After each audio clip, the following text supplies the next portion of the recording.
Hey, on this episode of Gravel Guru, good buddy Neil sits down with Carolyn Collier talking about the Mid-South Double. We preview headed down to Oklahoma next week. We talk to Aaron Apel of Gravel City Adventure and Supply about getting your bike out for the first time this year. That and much more.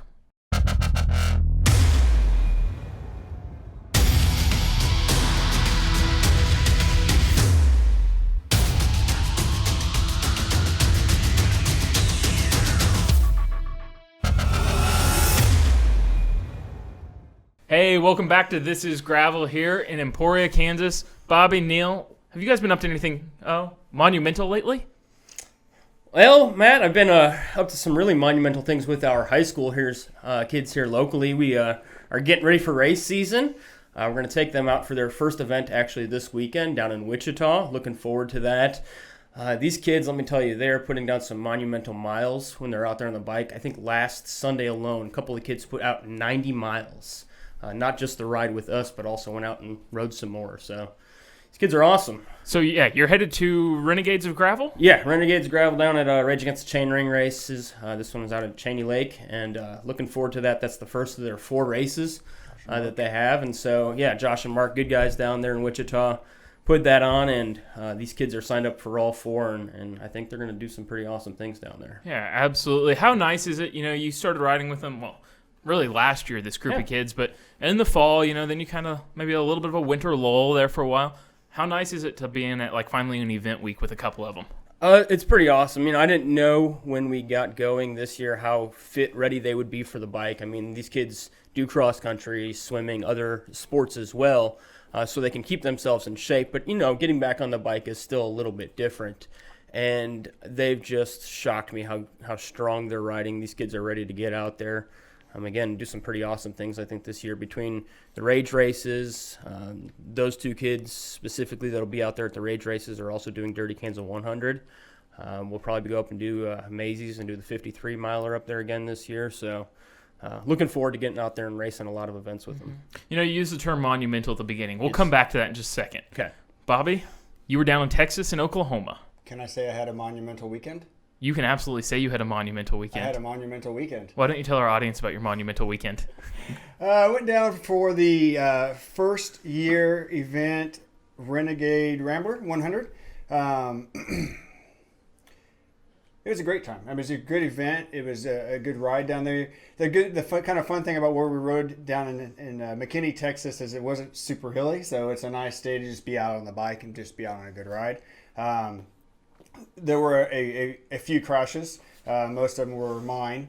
But it was a good day overall. And as we're going to find out later, one of the things you should do when you leave trainer season and enter real life is check your sealant level in your tires and make sure there's actually still sealant in the tires. So I got to practice changing the tube this weekend. But we had 100 miles in Texas and then drove up to Stillwater the next day, and we had another 65 there. You did 165 this weekend? Yeah. Huh. Yeah. Didn't you, Matt? Yeah. Isn't that what you always do on weekends?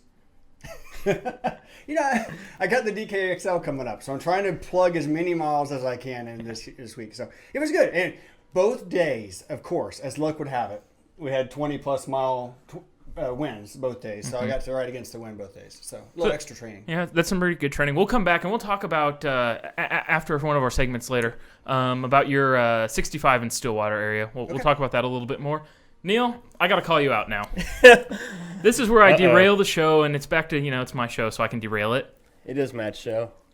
We're just the beauty. I think we've learned in this gravel off season, people really like ratings and lists.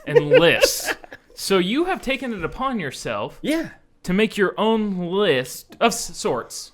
You could even say maybe it's a monument. It's a mountain. It's a mountain. It's a mountain. So Mount Crushmore. Mount Crushmore. Where does this come from? My kids. This is all my kids. I had nothing to do with this. You ask kids that are 10 and 5. Actually, he turned 6 today. Happy birthday, Lane. But you ask kids that are 10 and 6 what the the Mount Crushmore of gravel is, and they're going to give you the top 4 events in their mind. Nice. And so let me tell you, these kids know what's up when it comes to gravel. But not only that, there's going to be some more things coming too. They're going to tell you who the top riders are, both male and female. Yeah, they got a lot of stuff, let me tell you. So might even get the kids on some video for a few of these. Okay, fair enough. Yeah. Neil did not know this was coming. Literally, this was posted on Instagram. Where are we at? 40 minutes ago before we sat down to film here. So he's got a lot of thought and research put into this. Lots of research, let me tell you. Big budget. Big budget, but back to what we've said about ratings list. It's all about where you go out and have fun on the weekend. Absolutely. So let's jump in. I've seen a lot of people out, and social media, we'll get to it later, a lot of people getting out for the first time of the year. As much as we've been putting in some big miles, there's a lot of people, it feels like spring is finally here. Yes. I had a chance to run down and talk to Aaron at Gravel City about just some basic tips if you're getting the bike out for the first time this year. What are some things you need to make sure your bike's ready for? So let's take a look. From my experience, there are a few small things that you can do that'll make that first ride of the season far, far better. Number one, most people, at least in this area, are running tubeless tires, which means there's a sealant inside of those tires that helps clog potential punctures when you're out rolling down the roads. That sealant actually has about a 2.5 to 3 month lifespan, and the winter is conveniently 2.5 to 3 months, maybe 4 depending on where you live, maybe 5. I would highly suggest putting new sealant in your tires before you go out on your first ride on the road. You would hate to get out and completely ruin your ride because you're sitting on the side of the road fixing a flat. So the one and only tool that you really need to refresh the sealant in your tires is a valve core remover. You need to be able to remove the center of the valve and push sealant into the valve. So the one thing that we really like about Orange Seal is they've got this nifty little tube that screws right onto their bottles, and this just so perfectly fits over a valve. This tool here is a valve core remover. It takes the valve core out of the valve. This goes over the top of the valve. You squirt a couple of ounces, about half of one of these bottles, into your tire, and you'll be good to go.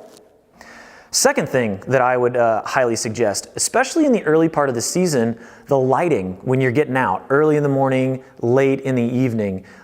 We don't have long days quite yet, and so there's a good chance you're going to be riding in kind of that mid-level light. Check the battery in your taillight. Most headlights these days are going to be USB rechargeable. I would definitely suggest throwing those on the chargers as well. But those taillights, those usually take like those really small watch batteries or like a AAA battery. Those easily go dead over the winter. I would highly suggest checking those batteries in the lights as well, keeping you safe out there while you're rolling around. Third thing that I would highly suggest, you may ride a trainer in the winter. And this kind of depends on whether you have a wheel-in trainer or a wheel-out trainer. But there's a little bit of stuff that goes into swapping wheels or getting your bike hooked up to a trainer. And you might need to reverse some of that work that you did to mount the bicycle up onto the trainer. I see a lot of people come in with their trainer axle still in the rear wheel of their bike. Another thing is if you're using a wheel-out trainer, you might actually have to adjust your derailleur a little bit for the cassette that's on your wheel-out trainer. When you put your rear wheel back in, your derailleur might not be adjusted quite right. Specifically the screws that limit your chain from going into your frame or into your wheel. That is a very, very quick way to cause some damage early in the season. So I would highly suggest at least keeping top of mind that those changes might need some adjustment. So whether it's watch batteries or sealant, or needing your derailleur adjusted, I definitely suggest popping into your local bike shop as well and having a conversation with your mechanic or one of the people on the sales floor. They're definitely going to be able to run you through a more extensive list for what you guys see specifically in your winter regions.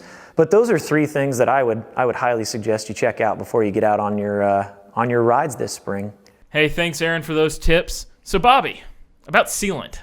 So I just learned something, didn't I? You did. I'll say this real quick because I know we would like to keep the show shorter, but it's kind of funny when you've got 2 punctures in the back tire and you feel water spraying on you. Somehow, yes, there was actually water in the tire with no sealant. So it didn't seal very well. Water is not a really good sealing tool for your tire. You're right. Yeah, correct. It's kind of crazy. And you've worked in a bike shop, how gummed up tires can get. And honestly, that could be a show in itself about tires and sealants. It could be a whole series about tires and gravel and sealant. Absolutely. So we're not jumping off And that cliff everybody today. has their favorites, and yeah, absolutely. So Really? I know, right? I hear there are opinions on tires and gravel.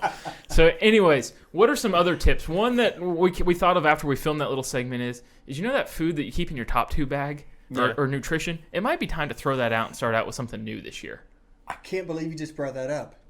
As I was driving over here, I got in my Jeep for the first time in 3 months, opened up the glove box, and there was a zebra cake in there. Apparently they have a shelf life, and don't eat them past the shelf life. It was horrible. That's not possible. I thought they were like Twinkies. I know, right? But yes. So, yeah, go ahead. Yeah. Really? There is an expiration date on it? Yeah, there was an expiration date on it. It was like 2 months past the expiration date. It was not good. But I ate it anyway. I mean, So do you regret it now as much as you might later? No, later will be, I'll regret it later. Okay. Fair enough. What are some other quick tips to remind people getting the bikes out, maybe pulling them out of the garage for the first time this year? So one of the things that wasn't mentioned, I would say, is make sure that everything that was in your saddlebag at the end of the summer is still in your saddlebag at the beginning of the spring. Because you wouldn't want to like have to inflate a tire on the side of the road and not have the little nozzle to put on your CO2 to inflate it. Not that any of us know about that.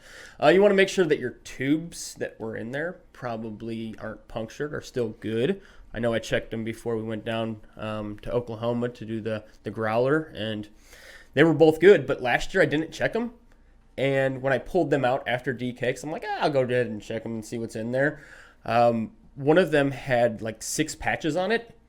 And the other one was not for my bike at all. I don't know how it ended up in my bag, but that's interesting. It is interesting, let me tell you. So it's good to check that kind of stuff because you don't know what you have back there probably. And as we're starting to, obviously event season is here. We've all been to an organized race at this point already in the year, and it's literally the first weekend in March right now. Mm-hmm. So we're kind of thinking about Mid-South coming up this week.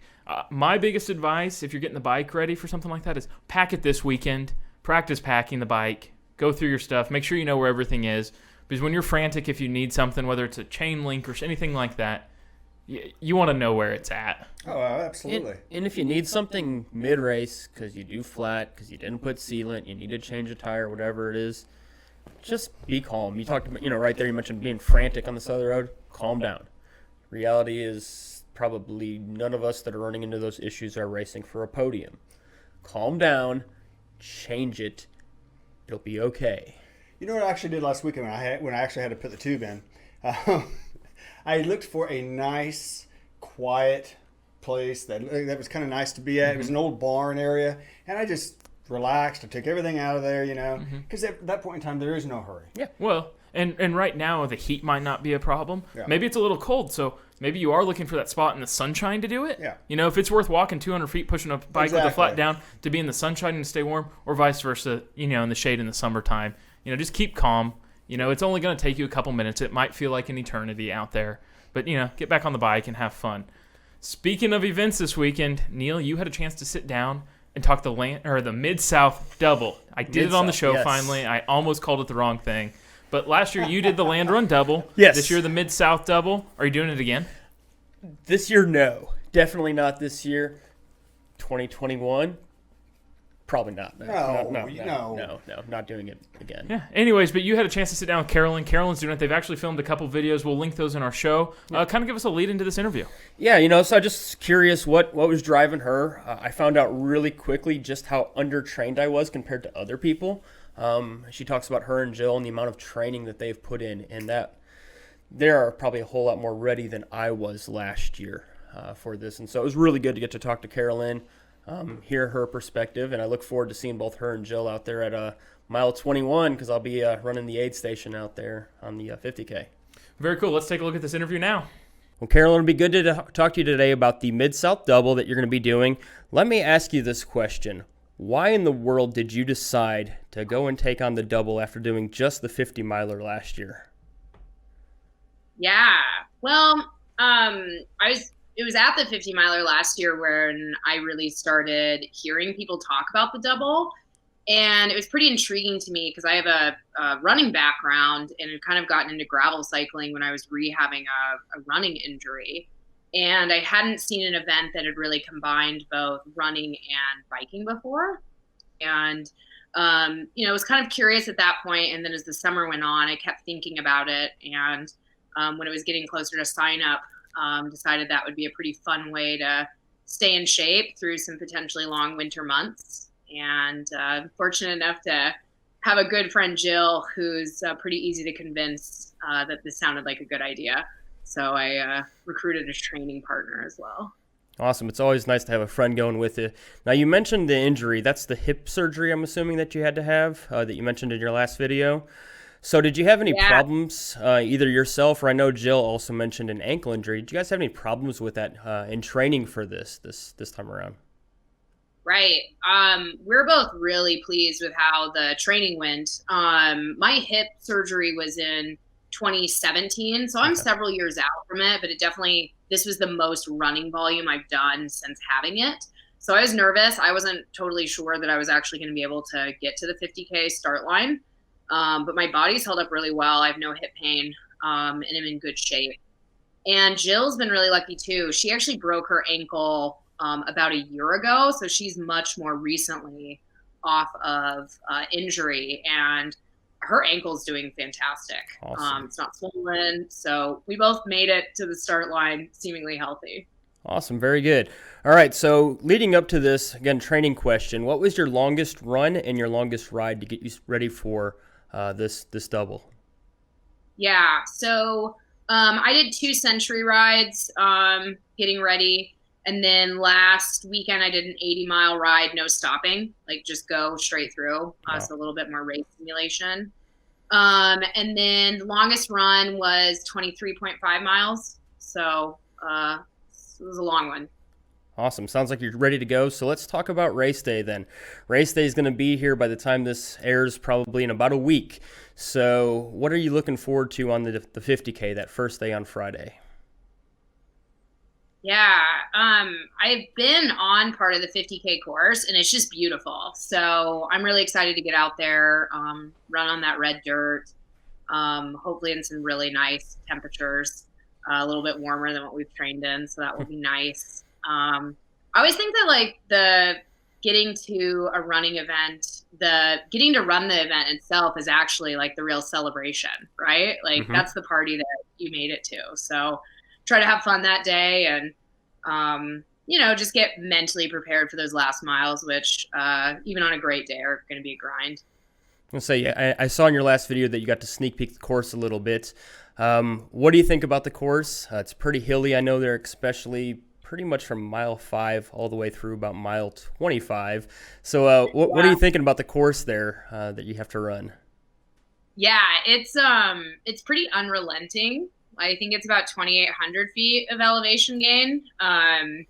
And you really do it in those middle 20 miles. Like you said, the first 5 and the last 5 are pretty flat. So getting ready to go up and down. We've been running on kind of the hilliest gravel roads we have around Lincoln to try to get ready for some of that.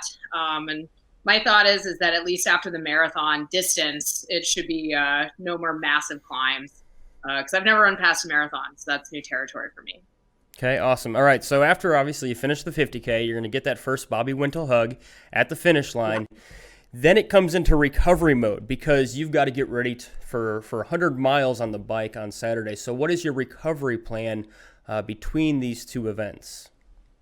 Yeah, well, I think the Bobby hug starts it off, right? Do you get superpowers if you get 2 Bobby hugs in a weekend? Always. Yeah, so I've heard that they might have some of the like Normatec leg compression sleeves at the finish line for the 50K and runners, so I might try to hop in those. I like an ice bath, so I'll do some of that, stretching, foam rolling. Jill and I actually both have like 30-minute massages booked for later that afternoon, so we'll get a little bit of a massage. And try to eat some good food. Maybe have a beer, not more than one, hopefully. And might be a good idea.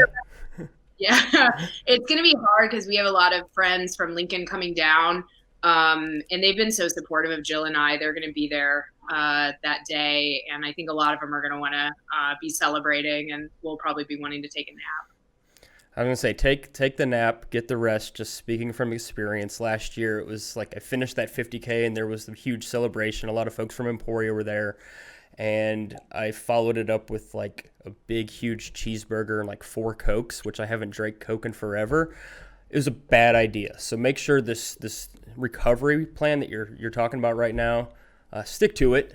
And having Jill there, I'm sure, will help you be able to stick to that. Last year, it was me kind of sitting on the couch in district while I had Matt and other people bringing me Cokes or whatever it was I needed. So that recovery definitely is important. So after you recover, you get to wake up maybe 14, 16 hours later from finishing the 50K and go ride 100 miles. Again, you've put in those miles already. You've talked about doing a couple centuries. But what are you thinking that 100-miler is going to be like after going 31 miles running the day before? Yeah, I'm not expecting like the first 20 miles to be very pretty. Luckily, I think I might be able to get dragged along by a group early on. So I've noticed that the days that I've ridden after some longer mileage runs, that usually at about 20 miles, things kind of loosen up. So I'm hoping that that'll happen that day as well. And I'll get up, do some yoga, try to get as loose as possible before getting on the bike, and just be excited that, you know, I'm done with day one and now it's just day 2 to the finish. Okay, awesome. So your plan, obviously, get through those first 20 miles. There's some big hills, I know, through those first 20. Did you get to actually check out any of the riding course for the 100-miler when you were down in Stillwater, or did you just check out the 50K course? Mostly just the 50K course. I think the ride comes back on the last part of the 50K course, so I know what the end of the ride looks like. And then we saw part of it last year. Like, I think the 50-miler goes up that pretty nasty, like, Brethren Hill. Yes, it does. I know that's waiting for me. I have a pretty big gear. It's one of the only times it's been used, so get ready to use that gear again. Okay, so what are your goals? What are you thinking? Do you have any goals set? Is it finishing? Is that the goal? Or are you looking at possibly something, you know, a certain time, a certain, even position to finish this in? Yeah, finish is the main goal. Like, get done and celebrate 2 pretty long days. It's always hard to like think about time. You just never know what conditions are going to be. If it's muddy, that's going to totally change bike time. Could change run time too. So I'm hoping to get the run done in under 5 hours, as long as the weather's not weird, and kind of minimize time on my feet. And then I'm not sure about the bike. I just think that day is pretty unpredictable. Okay, awesome. Well, one other question, I guess, really too, about just this year. Okay, after the 50K, what's your plans? I mean, you talk about you and Jill convincing each other to do some crazy things in your guys' first video. So after you do this double, what's the next crazy plan for you all? Yeah, I don't know. I think Jill's going to need a little bit of time after this one before she'll be talked into something. But we've talked about doing more of like a bike tour trip. So doing something a little longer distance maybe. The only other thing we're really signed up for right now are some of the local races here in Lincoln. So I think the next race I'm signed up for is the Solstice. And then we'll probably do like Bohemian Stow Mill and Gravel Worlds. So definitely do the local races here. Maybe do some half marathons, but haven't really looked too far past Mid-South. Really just want to get through this and then decide what sounds fun after. Well, absolutely. Keep your focus on this. Like I say, less than 10 days from right now and 7 days from about the time this airs till you get to finish those, get your 2 Bobby Wintle hugs, and complete the Mid-South double. Carolyn, look forward to following you along that day. I'll be at mile 21, the 4th checkpoint out there on the 50K. So I'll be out there cheering you on and hopefully helping you out with whatever you need. Oh, that's so cool. What's your big piece of advice for Jill and I 10 days out? Honestly, don't worry about the weather. Don't worry about any of that other stuff. Trust the training that you guys have put in up to this point. You guys have put in a lot of miles. Just looking at the videos that you all have released already out there on YouTube, you guys have put the training in. Trust that training. Stick to your plan when it comes to recovery. If I could advise you anything, don't do what I did. Eating a couple cheeseburgers and drinking way too many Cokes when you haven't drank those in years was not a good idea. But if you can stick to that plan of recovery and, trust your training, I think you all will be doing a fantastic job and probably even exceed your plans, because the stoke is usually pretty high down in Stillwater. It amps us all up. Yeah, we're really excited to get there. It's going to be a super fun weekend. So looking forward to seeing you down there, and I'm expecting a high five at mile 21. Absolutely, Carolyn. Well, we'll see you down there, and it's been good talking to you today. Thanks. Good talking to you. Hey, thanks, Carolyn, for coming on the show. Obviously, we wish you all and everybody doing the double a ton of luck this weekend coming up. It's here, guys. It's here. Can't wait. The Mid-South 100. How excited are you to get down to Stillwater? I'm excited to get down and enjoy the vibe of the event, all the days of the event. For the past couple of years, I've went down on Thursday. Mm-hmm. Thursday is when Iron Monk releases the beer, the signature beer that evening, and so we all gather there. And it is standing room only Thursday night. Friday, I get to see the runners go off, enjoy coffee, go back to the hotel, relax a little bit, get the bike ready, go out for a social ride, leading into Friday registration. And Friday night, the atmosphere is a party Friday night. And then Saturday it's go time, and then even leading into Sunday, you have breakfast at a restaurant. Is the whole weekend not a party? Right, that's what I'm saying. Yeah, right. The whole weekend's a party. And Sunday you go into the restaurant, which I'm not going to say where because I don't want all the tables to be full. But there's some wonderful breakfast Sunday morning. So yeah, I look forward to the entire weekend. I'll be down there on Thursday this year as well. Like I said, I'm volunteering for the 50K on Friday, so that'll be a little bit different. I thought, why not cheer on the people that I know what they're going through, especially when you hit that point of the day.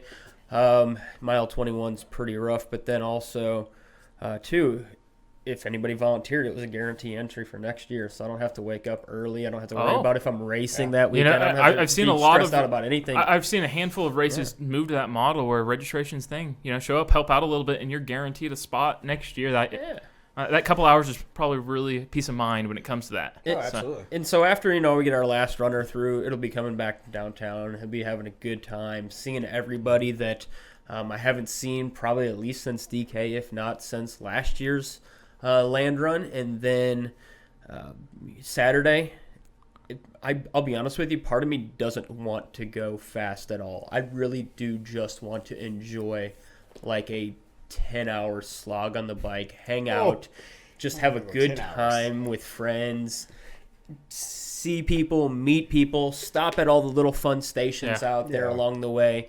Last year I rolled pretty slow for a variety of reasons. Was it because you're on a single speed the day after running 31 miles? Could have had something to do with that. I don't know. But I got to meet a lot of people at the back there, and and really get to build some awesome relationships. And I can't tell you how many of those people that I met last year riding that I can't wait to see when I'm going to be down there. And so I'm sure I'll meet some of those people if I were to speed up my pace as well. It's just we tend to not talk as much because we're struggling to breathe, whereas I could go slower, have some good times. And do you carry a lot of conversations up Brethren Hill? Yeah, I did because I walked it last year, so I talked the whole time. Yeah, absolutely. It is a fun time to get back and see friends we haven't seen maybe since the end of last year, even Mid-South or Dirty Kansas last year. Let's talk a little bit about the course. You were down there this weekend. You've been down there in February, rode part of the course. What do people need to know that haven't been to Stillwater and rode before? So even if you have ridden, if you rode the course last year, as far as I know, sitting here today, the only thing major change was the entrance and exit out of Perkins, correct? Yep. Okay, so I do know that, and I will tell you, there's no secret. Just be ready for it, because I think it's gonna be a little bit of a bottleneck and logjam. It was definitely going to be, and so I just want to say this: please take your time. At about mile 14 of the course, I think if you rode it last year, you remember there was a small one-way bridge that you went over next to the river. At that point now, there is asphalt, chopped up asphalt that is about 2 to 3 feet tall, before and after. No way to walk around it. You have to climb over it. Well, as you know, chopped up asphalt is also slick on one side. Well, you're saying get off a bike. Exactly, because Okay. asphalt is slick on one side. And so are you cycling have chopped shoes. Up, yes, exactly. You have chopped up blocks. And so I'm just saying, when you get to that point, it's 14 miles into the event. Be calm. Get over it. You're not going to lose a podium in that first 14 miles. So most of us, we're not even riding for the podium. So that's what I'm getting at. And then when you go across the bridge, there's another pile there. So just take your time. After that, the course was beautiful. I rode it last weekend. We had a south wind. There was about 10 miles chopped up, and the first 65 miles that was southbound, and those were a struggle. But there was a lot of fresh gravel, which is weird for Landwin, for Mid-South, because it's usually dirt. Yeah. But now there's a lot of fresh 1-inch rocks with no good lines. Were there a lot of potholes? No. There were when I rode there at the beginning of last month. No potholes. That's probably where the gravel came in. Correct. So there's no good lines on it, so hold on tight and pedal through it. So Yeah, I think you bring up a good point there. I think it's going to be congested the first little while of this anyways. When you're rolling out of downtown, take your time. Do what you feel comfortable with, I would say. And for those that haven't been down there before, too, within the first 1,000 feet or so of the race, there is a roundabout that you're going to have to go right or left. And for those that don't know that's coming, I've seen some people almost ride into it and, kind of get stressed out. And some people even kind of bump each other right there at the beginning. So even when you're rolling out there, you don't have to clip in. It's controlled rollout. Get around the roundabout safely. Don't hit your fellow rider because, there's going to be over 3,000 of us. And I don't know how many of us are doing the 100 versus the 50, but there's going to be more people than ever rolling out of downtown Stillwater that Saturday morning. Take your time. Get out on the gravel. Have a great day. Encourage your fellow rider out there. Because it's one of the most fun events I've ever been a part of. Yeah, it's a rolling party for a day or weekend down there. As you mentioned, make sure you're talking with all the volunteers out there because they're having just as much fun as you are, and they're helping keep you hydrated and everything else throughout the day. So make sure you stop and talk to people. The communities absolutely embrace these type of events. The big question is the weather. What do you have to say about the weather? One of us has been trolling on social media for the weather. I want it to be muddy. I want to go back to the way it was the first few years I rode the event. Because you know why? I can walk just as fast as Ted King can walk in the mud. So we can keep I'm calling BS. There is no way. Ted, someday we'll have a walk-off. But I'm pretty sure I can walk in the mud just as fast as Ted King can walk in the mud. And I know I can walk in the mud as fast as Amanda can walk in the mud because Amanda only stands as tall to me. So I know I can outwalk Amanda. Sorry, Amanda, I love you. I know I can outwalk Amanda in the mud. What? No, it's all good. I wouldn't mind a little bit of mud. We both have been down there recently, and when I went down there to ride, it was about 4 days after they had a pretty good rain down there. I know the roads are known for being so bad when they get muddy. Just go and have fun. Ride your bike. Enjoy it. You know what? I don't want to come across the finish line being Cheeto dust red. I want to come across the finish line having some slop mud on me, even if I have to find a little place to go roll around because it's gonna be like 75 degrees as a high that day is what they're calling for. Yeah. Dude, a little bit of mud will probably feel good. I have a feeling Wintel's going to find us a little bit of mud somewhere out there, at least at the bare minimum. There was a puddle last year. I know some folks hit. So, well, it's one of those deals. There's going to be some mud out there. But you talk about those years past. I remember there was one year you rolled in, and I was out shooting video. But when you crossed the finish line, shoes so mudded up, and you're stiff from being on it. I had to take your shoes off that day because you couldn't get unclipped. Yeah, I will say this. I want it to be muddy. I don't want it to be cold. Yes. And muddy. That was we can forget about 2017, and that was just there was no fun to that whatsoever. That was mind numbing. So, having said that, 60s and muddy. Right now, like I said, the forecast looks like chances of rain, small chances. It won't. And it might not even be a whole lot. I don't think it's something to worry about. And to be clear, we're filming this on Friday, March 6th, a week out from the event. So who knows what can change? But overall, I think we all three agree we're looking down to get down to Stillwater and hang out with some friends. Absolutely. Yeah. Speaking of friends, do you know what time it is, Bobby? Social media. It is social media time. Do you know why I'm paying attention this time? Why, Bobby? Because I'm actually on social media. I can still cut it out. Oh, that's not. Anyways, always Big thanks to everybody that submitted photos using our hashtag This Is Gravel on Facebook, Twitter, and Instagram. Jumping in first, we've got this photo from Lake of the Ozarks with Kate out there. If you've been to the Epic, you recognize these swinging bridges out there near Lake of the Ozark. Dora sent in this photo riding the Miami 305 from Black Point to Biscayne Everglades Park. Thanks for sending that photo from Florida. It looks warm down there. 3, Scott Johnson sent in this photo saying he fought the wind and traversed some beautiful roads to complete his first century at the Renegade Rambler. That's where you were this weekend, right? Yes. Renegade Rambler. Derek Blaylock sent in this photo out riding near Spring Hill, Kansas in gorgeous 60-degree weather. Matt was out riding Leavenworth and Atchison County, Kansas with an impromptu 1-mile hike-a-bike section, calling it Mid-South Prep. Who knows? Who knows? Who knows? We'll see. I wonder if Bobby can walk as fast as him. Just curious. No. I could outwalk him. Who is it? Matt Hopkin. Matt. Oh, what? Matt. I can walk faster than Matt. I know I can. Whatever. Amy was out riding towards Rocky Ford Bridge via the Emporia Airport with her brother. Said they ran across us and the high schoolers out riding. It's been a while since I've been in high school, Matt. Wasn't as long for me, but, you know. Anyways, moving on. Joe sent in this photo. Went out with some friends on a leap day ride through northeast Kansas and southeast Nebraska. 73 miles of single-speed hills and wind. In Nebraska? Yes, and Kansas out there. Yeah. Both up there in that area. Yeah. Lance was out riding with friends on the Landon Nature Trail. Steve was out at Roachport, Missouri.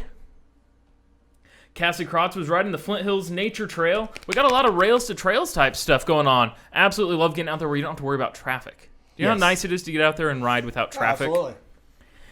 Uh-oh. Number 11, Bobby Thompson. Bobby, tell us about this photo of a barn. I almost took a nap in that barn. Why were you stopped to take a photo of said barn? That's probably where I realized there was zero sealant in the tire from trainer season, and I had to change it out. So Fair yes. enough. That's enough TV time for you. Moving on to Robert Franklin, out riding Forest Road gravel outside Corvallis, Oregon.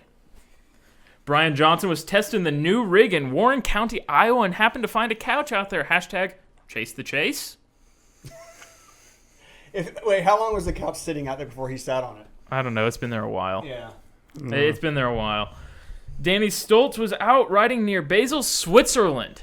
I don't know that we've had anything from Switzerland on the show before, so thanks for sending in that photo. James Griffiths got 100 miles of riding in near Chapel Hill, Texas. And Andrea was all over the mid-Michigan area, rocking a total 120 miles. Thanks to everybody that submitted photos using the hashtag This Is Gravel. Guys, any closing thoughts as we get ready to head down to Oklahoma? I'm just ready to go. Can we fast forward the next few days, please? I wish we could. It's going to be here before we know it this week. Can't wait. Bobby, closing thoughts? No, I don't have any thoughts. Yep. Make sure you follow the Casual Cyclist on Instagram, Facebook. Follow the Minister of Gravel. We'll see you all down in Stillwater. Bye.